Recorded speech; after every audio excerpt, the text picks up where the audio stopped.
কালকে চলো চলো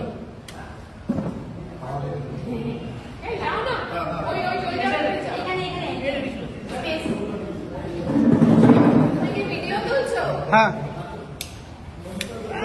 happy birthday to you happy birthday to you happy birthday dear বসন্ত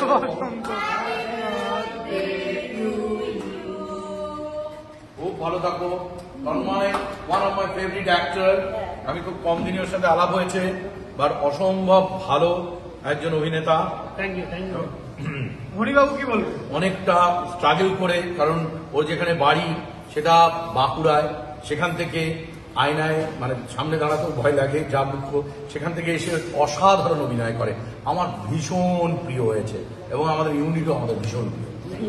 চলো আমি খাওয়াই তোকে। এবার সেটা তুমি ওটা কন্টিনিউ রাখো, আমি ক্যামেরায় চলে আসি। তুই পুরোটা খা। একটু ভেতরে ঢুকে যাও, ঢুকে যাও। ও সবাইকে খাওয়াচ্ছে। কৃষ্ণদা কিছু বলবে তোমার বসন্ত সম্বন্ধে? বসন্ত বললাম তো। কৃষ্ণদা আমি আর কি বলবো, 15-16 বছর ধরে ঘর করছি, আমি এইটুকু থেকে দেখছি। আচ্ছা, জমালয় জীবন্ত মানুষও আছে, ও এই জমালয় জীবন্ত মানুষ, মর্যে মরন্ত মানুষও থাকবে। আমি কৃষ্ণেন্দুর তরফ থেকে বলে দিলাম, এরা ভালো থাক, খুব ভালো। আচ্ছা, আরেকটা জিনিস ঘোষণা করে দিচ্ছি, আমাদের কেউ একজন কথা দিয়েছিলেন, যাই হোক আমরা আশায় থাকবো, তবুও বলি 50তম এপিসোডের সেলিব্রেশন আমার তরফ থেকে পুরো টিম।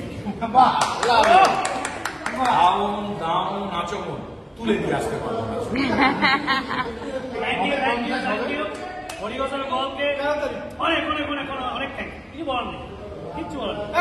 না কেটো না, ওটা দামড়া জন্মদিন বলে একটা